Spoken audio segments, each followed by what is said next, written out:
Fatih. I'm here from Galilee, from Israel. I just want to make sure that the audio is indeed working. I hope. Yeah. And I just wanted to give you a short update of where we are in the war because you get a lot of videos. About 85% of the videos that I watch are wrong. They're not just wrong, they're a bit, what I would say, sensationalist. Try to overemphasize something that is not that big and not give you the full picture. So um, I thought to give you a short update of what is going on. But before that, just want to make sure that you guys are here. And um, yeah, I see that people are indeed connecting on Twitter, Facebook, and YouTube. Um, you can write where you're from in the comment section of all of those platforms so I can acknowledge. I see people from Indiana, North Carolina, Dubai, people from Texas. Where else are you guys from? Virginia, Netherlands, Philippines, India. This is beautiful, amazing. El Salvador, Lexington, Kentucky, Ohio, Brazil, people from Wales, Florida, Arizona, Kansas City, see people from Sweden, Norway, Romania. Wow, beautiful. So, I haven't been for a long time on camera, and there's a lot of stuff going on here. Apart from the progression of the war, and we're fighting literally in five different fronts. But apart from that, more and more and more and more things are now being revealed. Things that took place on October 7th, things that we could have not known because those things were not shared with the public until now. So a lot of it is very hard. I shared a little bit today on Telegram with a trigger alert because these are terrible things.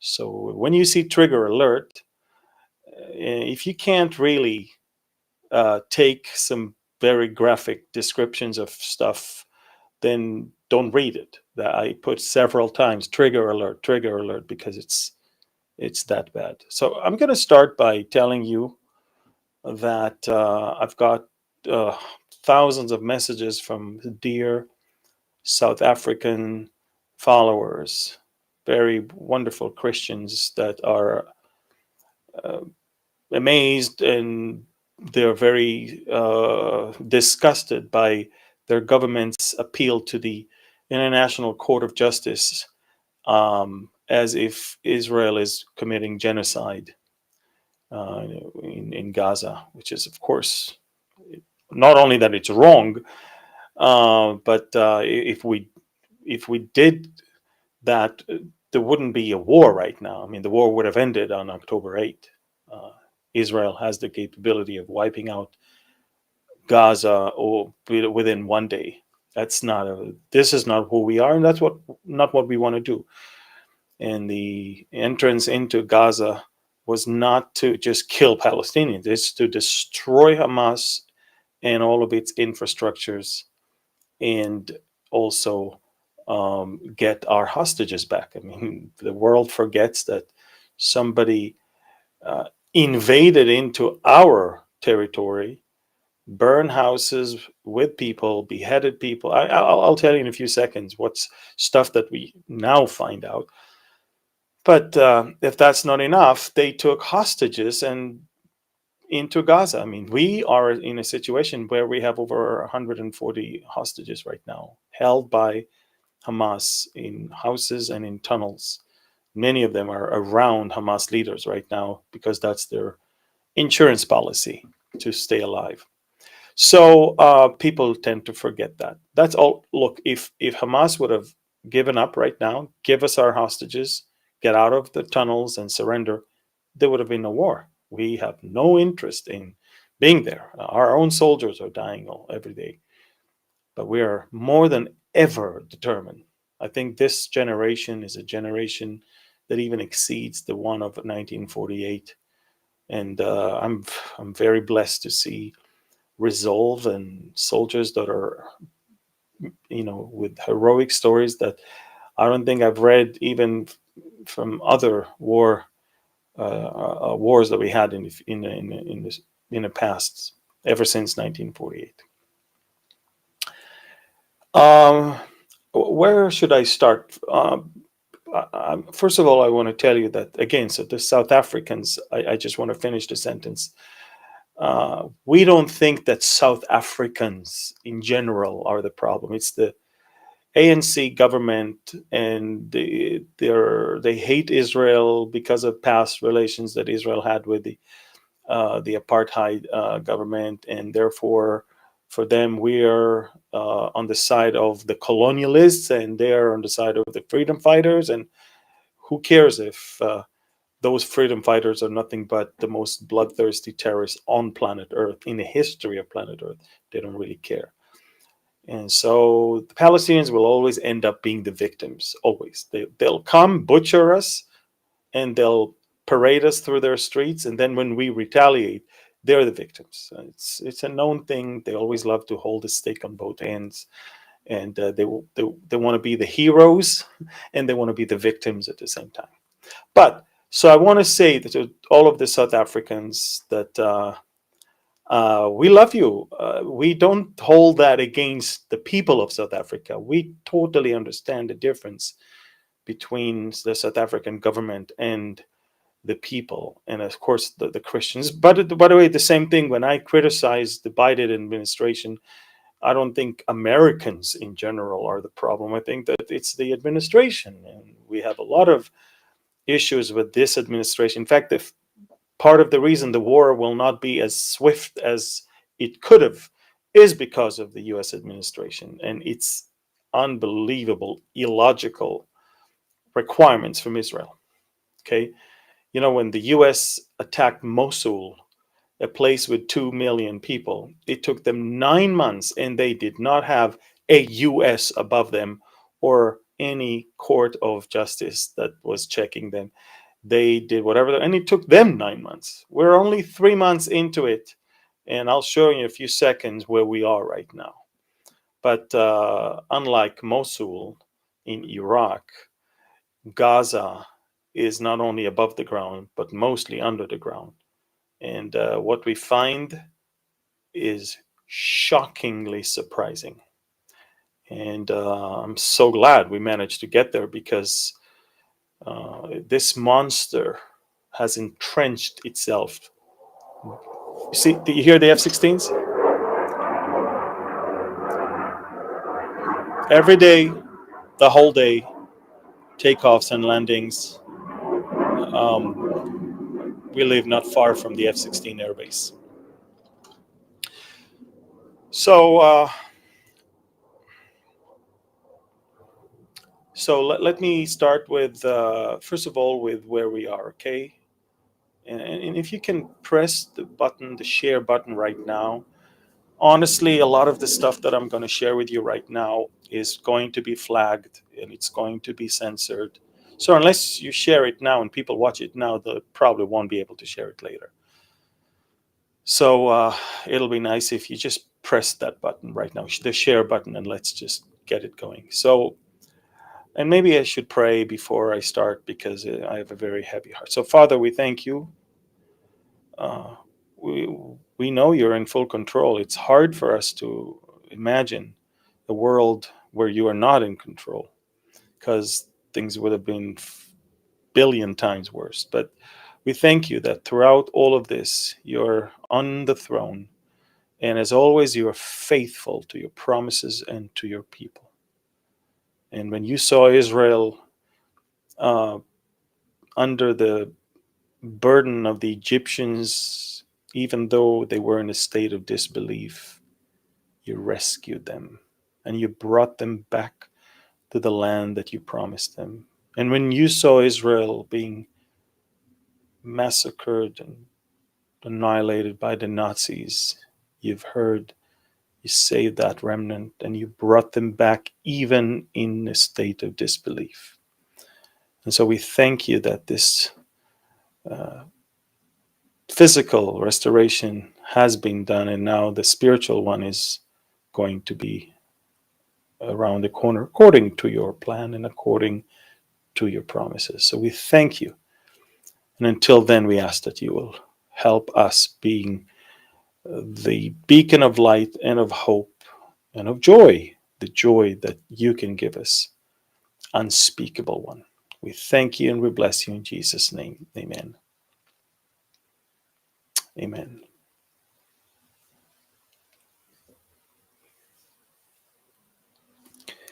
So, um, let me explain more or less where we are right now. Okay, so a lot of people don't understand, but Israel is right now fighting in 5 different fronts, and many of you are not aware of that. First of all, the F-16s that you hear, they're flying to mostly 2 directions every day. Every other day, they also fly to a third one. We are fighting in Gaza, we're fighting in southern Lebanon, and we're fighting in Syria.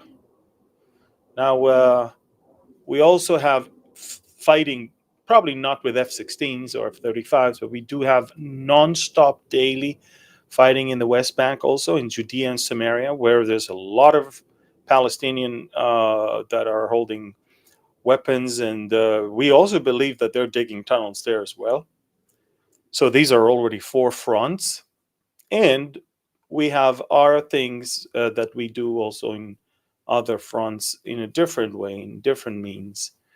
And I'm talking about Iraq and Iran. Probably the only country, well, the only country we are not daily engaged in battles with is Yemen, and that's because Yemen is mostly trying to attack U.S. forces right now. And a few hours ago, they shot some rockets and missiles towards a U.S. battleship. And there are battles in the Red Sea between the Yemenite Houthis and the U.S. forces.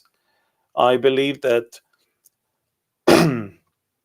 the U.S. military is being ordered to stand down, and the bases of the United States in Syria and Iraq are being not attacked daily, but every few hours.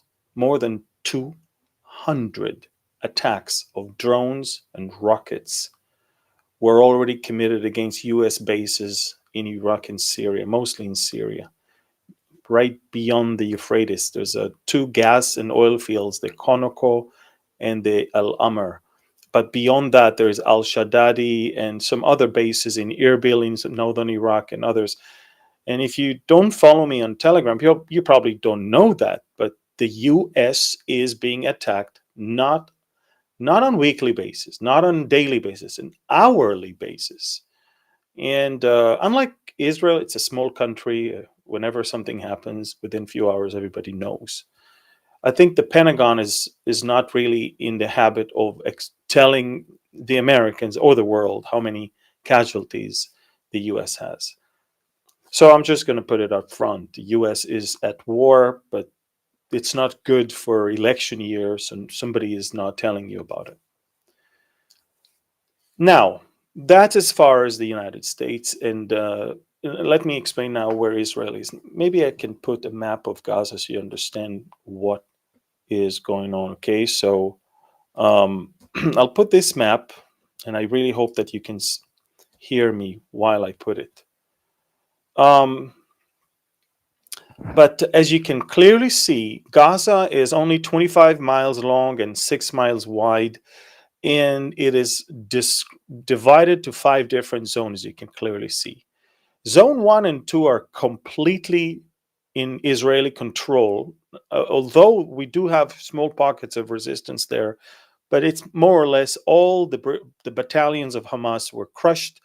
Most, if not all, the terror tunnels were blown up, and many of the bases and the outposts of Hamas were raided by Israel, and the weapons and everything, it's all taken. Now, what Israel did We bypassed number 3 and we immediately went to number 4, which is Khan Yunis. This is where we believe, because it's the birthplace and the place where the leader of Hamas grew up, we also believe he is hiding in the tunnels underneath Khan Yunis. And we want to prevent him from moving to Rafah because Rafah is bordering with Egypt. We don't want him to flee into Egypt and then somehow disappear.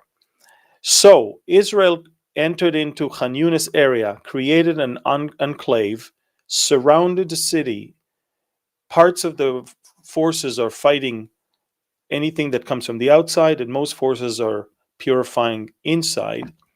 And I'm just telling you that so you understand that while in Khan Yunis, most of our operation right now is under the ground. Now, before I continue to tell you what is being done under the ground, because it's phenomenal, I want to tell you that your prayers avail much. Now, I'm not at liberty to explain everything, but I will tell you at least one miracle. One, okay? And there's many. And by the way, even the Israeli television acknowledged the fact that there are so many miracles there. There was a bomb that an Israeli F-16 dropped accidentally in the wrong place where 80, about 80 soldiers, IDF soldiers were. And miraculously, that bomb did not explode. And again, this is just one story. One story. And the gag order was originally then, because it's not fire from Hamas, we're talking about our own forces. But I'm not even talking about the miracles when it comes to how God protects our soldiers from Hamas. It's just phenomenal as well. I want to tell you that these terrorists they dress up like women, they dress up like old people, they dress up like poor people, they cover an RPG launcher with some blanket as if they're holding a baby, and then they pull the launcher, and they cause us not to believe that there's any innocent civilian. And it's sad to see that Gaza does not host Hamas, but Gaza is Hamas. And it's sad to see that Hamas is not in Gaza, but Hamas is Gaza. Almost every house that we raided had a shaft to a terror tunnel, or weapons and rockets that many of them were hidden underneath beds of children. Can you imagine hand grenades underneath beds of children? We're talking about explosives and mines and IEDs that were placed everywhere. It's just unbelievable. And most of the huge centers of Hamas operation was actually in schools, hospitals, clinics, and playgrounds, and above all, mosques. So you understand that everything that is sacred to people, houses of prayer, hospitals, schools, kindergartens, they're not sacred to them. And some of our hostages finally begin to talk now after, 2-3 weeks, where they could get out of the shock and the physical challenges that they came with. And now they start talking. And from what we understand, quite a few of them were hosted or held in homes of families where atrocities and cruelty was not only shown to them by the terrorists themselves, but by the family, by the moms and the daughters and the children. I mean, it's unbelievable. The way they hate us is not just by a uniform dressed terrorists. Now, Israel is facing another challenge, which is the north. On the northern border, the day after October 7th, October 8th, Hezbollah began launching its own rockets. And systematically, in the last 3 months, almost 3 months now. Hezbollah is not only trying to target civilians and soldiers, but since we evacuated them all, now it's destroying all facilities and houses. So even if we told the Israelis to get back to their homes, in many places there are no homes to get back to. Israelis, about 80%, 80,000 from northern Israel, 100,000 from southern Israel, they're refugees because you cannot get back to where you live near Gaza, and you cannot get back to where you live on the northern border because there's, fighting going on right now. So Israel has become, a place where we have our own refugees, and the philosophy of Israel has always been that if you want to fight me, I'm going to your territory and we'll fight there. But right now, at least in the north, we cannot fight there because we are busy fighting in Gaza, and we prefer to finish with Gaza and then go and deal with the Lebanese Hezbollah threat. It's going to be much, much harder. We estimate that this war will last at least 6 more months. To clean up Gaza, you just need to understand we're advancing very slowly because we have to dismantle pockets of resistance as well as booby trap tunnels and shafts and tunnels that are much deeper and much longer than we had ever thought. And so to dismantle something that has been built for 20 years, it's not, you can't do it in a few weeks. It takes time. And we're doing it slowly, but we're doing that in a very good way. Over 15 canine dogs were unfortunately killed in the last few weeks inside the terror tunnels of Khan Yunis, where we believe Hamas leadership is now hiding. So we're causing we're rattling the cage under the ground. So you have to understand, Gaza is the most sophisticated and largest terror base on planet Earth. It is the most difficult warfare, urban warfare. No army in the history of planet Earth at any given time had to fight in conditions where it's the most densely populated area on top and the most sophisticated terror tunnels underneath. The experience that the IDF is now gaining is obviously phenomenal, but we're doing stuff that we cannot learn from others. We are now creating something that others can learn from. So we have to deal with the largest terror base on planet Earth. And once we dismantle it, we're going to have to move up north to fight with the largest terror organization on planet Earth, which is a different story. And the capabilities of Hezbollah are far more superior because Hamas doesn't have precision guided rockets. They have dumb rockets. They just shoot them. And these are just round metal objects with some explosive in them that they don't have their own engine and their own GPS system. So once you launch it, it's gone. And we can shoot it down and that's it.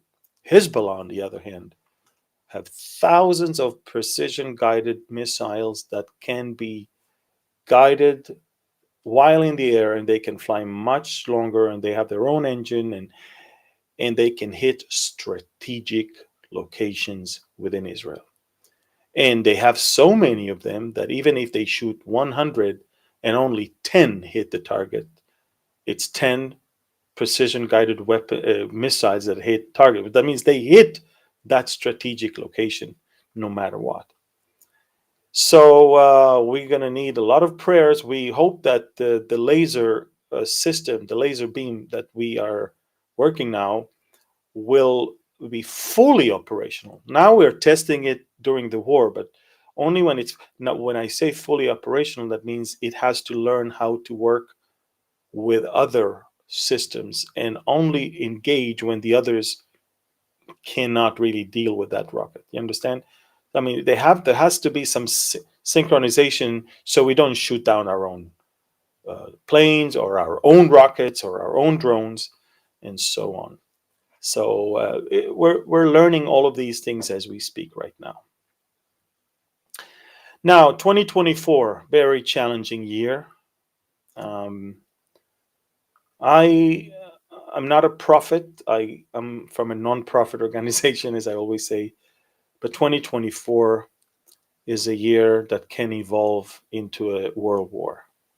Definitely, it can evolve into a world war because we see the elections in America are only in November, and the current administration is so weak and so passive because they don't want to anger some elements in their party. And so it's inviting more and more and more problems and more troubles. And, you know, China is openly saying that the unification of China with Taiwan is going to happen soon.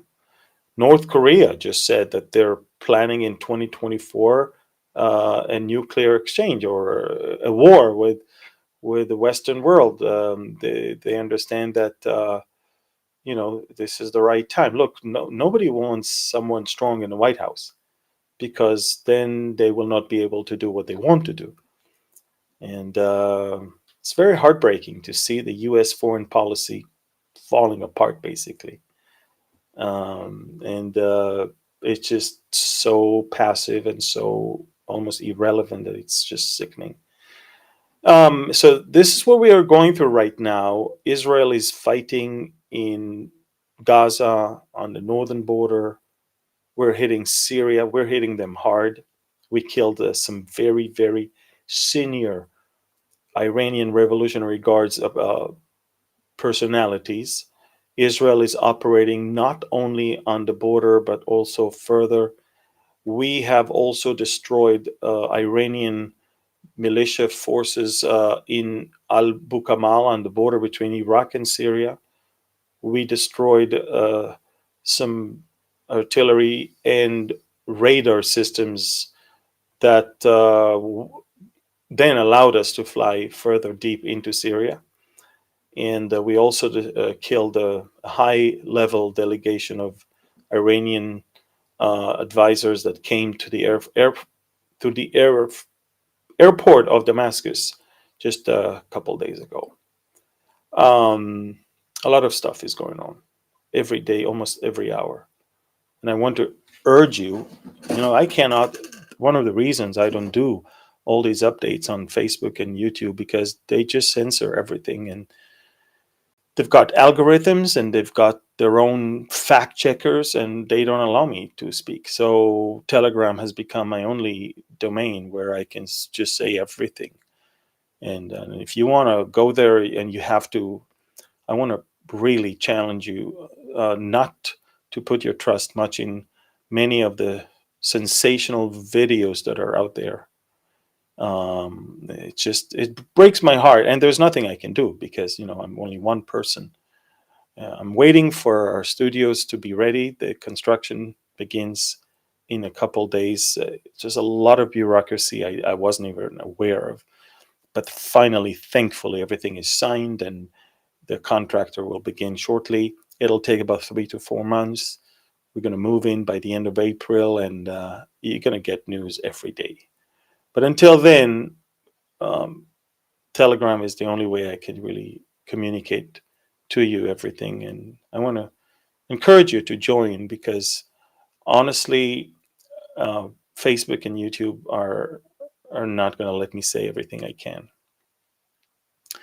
And I want you to know that a lot of the bad stuff that happened on October 7th is coming out right now. And things that I just, I don't want to say it right now. I mean, you can read it on Telegram, but I don't want to say it on camera right now because they will not let me have it there. and it's worse than you thought. Let's put it this way. And the hard part is that you you always think that you've heard it all, and you've kind of built immunity to stuff that you know already. But then comes something worse, and it just all those walls that you created just falling down because you did not expect this to be that, to that level. The level of things that happen is a level of um you see, I researched a lot, World War II, and also ISIS and other things, and I don't think I've ever heard anything like this in my entire life. I have not seen anything like this in my entire life. I mean, if they studied how the Holocaust was, they probably wanted to even do better than the Nazis. If they wanted to be like ISIS, I think they wanted to do more than ISIS. I think they realized that all the cruelty that those regimes and organizations did before should be inferior to what they're about to do. And it's and then to see everyone marching in the streets and you know either completely being clueless of what happened or saying it never happened, that we make it up, or saying that they're glad it happened. uh, what can you say? uh, I really don't think Gaza has hope. I believe that if I was a Gazan, I would immediately look into a way to get out of there. If there is a chance they give me to move to another place, I would, because 70% of the houses in northern Gaza are demolished. There's nothing to get back to. Yesterday, I think the Wall Street Journal compared Gaza right now to Berlin or Dresden of World War II. And I'm glad though that they make that comparison, because at least it's the Allied forces that destroyed something that was so evil. And nobody complained about it. Nobody had an issue with that. Nobody thought that, hey, you know, we're going to kill um, the Nazis only, and we have to supply to everybody else fuel and food and medicine. Are you out of your mind? I mean, every truck that goes into Gaza right now goes to Hamas. I mean, we're interviewing the Gazans who are saying that. Every truck that goes now into Gaza prolongs the war and prolongs the suffering of the Gazans. And it breaks my heart, but this whole to ask for humanitarian aid is not to ask for humanitarian aid. It's to ask for Hamas to stay alive and survive. And Hamas they said it, and I posted it many times. They don't care about the people above the ground. They think that the people above the ground are not under their care. They should be cared by the UN and by others. They care about their own warriors. They come first. And that's it. So if there's food, we get it first. If there's fuel, we get it first. If there's water, we get it first. If there is medicine, we get it first. So the people don't get it. So when you ask us to allow those type of trucks into that territory, you're basically giving Hamas fuel, food, water, and medication. It's show me one place where America fought, even in World War II, and gave the people all of these things. Show me one place. I mean, I'm not sure why Israel is being asked for something that those who ask her to do that never did it themselves. Not sure, but it is what it is. So, look, I'm going to try and do these type of things more often, but it's very hard. Um, But thank you for your prayers. Thank you for your support. Thank you for staying in touch with us. And again, I can only ask one more time, please go to Telegram. I'm telling you, the other platforms are not accurate, to say the least. Please share this as much as you can. I'll try to give you more.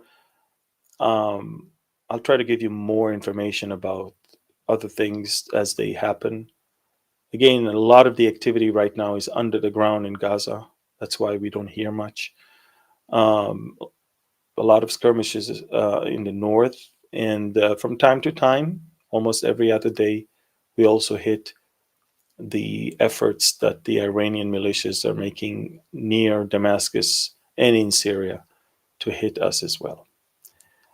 Every little thing that used to make breaking news up until a few months ago is now something that is on a daily basis thing. Um, there are days where I don't sleep because it's hard to sleep. I mean, uh, literally every other minute there is a takeoff or landing, and sometimes they fly very low. And so I love the fact that we have our fighter jets scrambling and taking care of business, but at the same time, on New Year's Eve, almost half of the Israeli Air Force was flying. There's so much that had been planned, and thankfully, most of it was thwarted by us. A lot of stuff that we don't tell people that were about to happen um, at the same time. So there's a lot of stuff that is going on, but we truly, truly believe that God is in full control. Of all the nations around the world, I can say Israel is one of those nations that can say that it will survive, it will not vanish. I am God, I do not change, therefore you are not consumed, O sons of Jacob. That's what the Lord said in the book of Malachi. So he does not change, and therefore Israel will and has to survive. That's it. God has a plan for them. Yes, they're in a state of disbelief right now. But as in Romans 3, verse 3, what if some did not believe? Will that make God's faithfulness without effect? And even in Second Timothy, it says, even if we are faithless, He's faithful because He cannot deny Himself. So thank you again. I'll keep in touch with you. Please share this video. And for those of you who haven't done so, Discovering Daniel, the sequel of Revealing Revelation, is coming out soon, and I could really use your pre-ordering of the book right now. And let me explain why. Once you pre-order the book, the numbers are telling the big stores that this is a very sought-after book. And so they immediately place an order and bring it to their brick and mortar stores, such as Walmart, Target, place of heathens and places that don't believe in God want to have the book just because they think it'll sell well. And the only indication for them to see if it sells well is if the pre-orders are high. So discoveringdaniel.com, pre-order it. Let's teach the world what God's plan for Israel is and for the world. Thank you. I love you. God bless you. And shalom. Bye-bye.